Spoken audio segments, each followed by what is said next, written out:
Hi, I'm Nick Paulson and you're watching News 24 Live. This morning I'm joined by our soccer panel, Wade and Tashreeq from Sport 24. To chat all things football, we have another round of the PSL and of course the UEFA Champions League. Kaizer Chiefs are miles ahead of the rest of the pack, and we have almost a full round of fixtures today and tomorrow.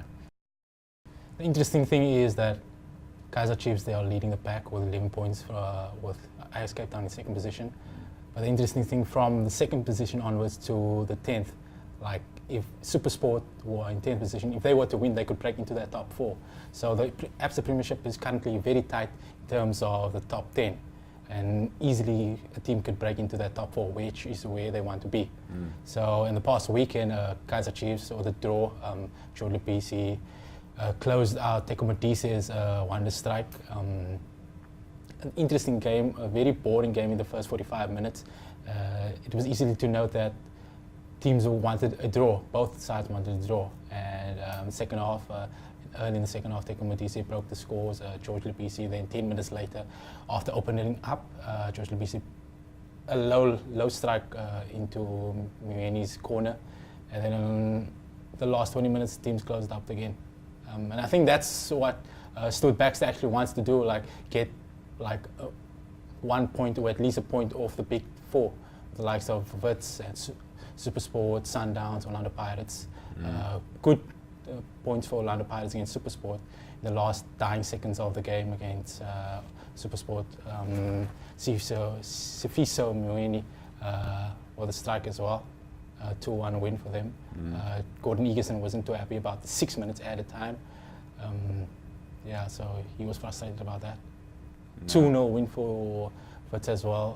Hunt will be happy with that. You know, him pushing up in the ABSA Premiership, that is what he wants. He's also going to Africa as well, the CAF Champions League, which is happening soonest.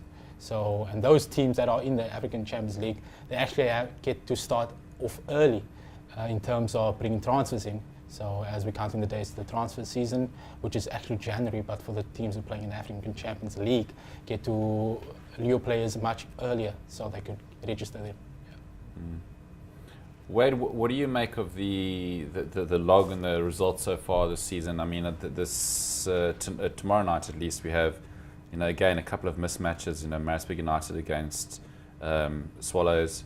Swallows are having a shocker. So not really too much in terms of a spectacle type football the next couple of days. Yeah, there's no real big games that stand out that must-watch games. I suppose the fans will look to tonight's game, Kaizer Chiefs. Tashreeq touched on it. I think Stuart Baxter is a little bit Mourinho-esque in his approach, play safe against the big teams and then try and beat the smaller teams, and it's working for him. They're unbeaten. Pleased for Orlando Pirates that they bounced back. And they've got another tricky encounter tomorrow night, so we'll see if they can get a little run going and challenge, because as Tashreeq said, the league is so congested. One win and then all of a sudden you're on Kaizer Chiefs or so-called tail, because they are so far ahead. Interesting to see if teams like Chipper and guys like that can bounce back. The PSL is a bit of a yo-yo. You win 1 week, you lose the next. No real form, except for Chiefs and some of the bigger guys. So we'll see what this week brings about in terms of can a team start. Are you surprised that ABSA Cape Town are the ones breathing down? Well, not quite breathing down Chiefs' neck, but I mean, Yeah, in theory, yeah. They've been holding second place for most of the season. Yeah, a little bit surprised. Slow start from Sundowns and Pirates, but obviously Roger de Sá is a very good manager, and he's got a good side, and I suppose Shakes is shown that youngsters can do the job, and he's used a lot of Roger's youngsters. So I'm not surprised. They probably playing as well as they did last season, but just probably been about 4th or 5th if you think of all the big names that aren't really kicking into second gear so far this season.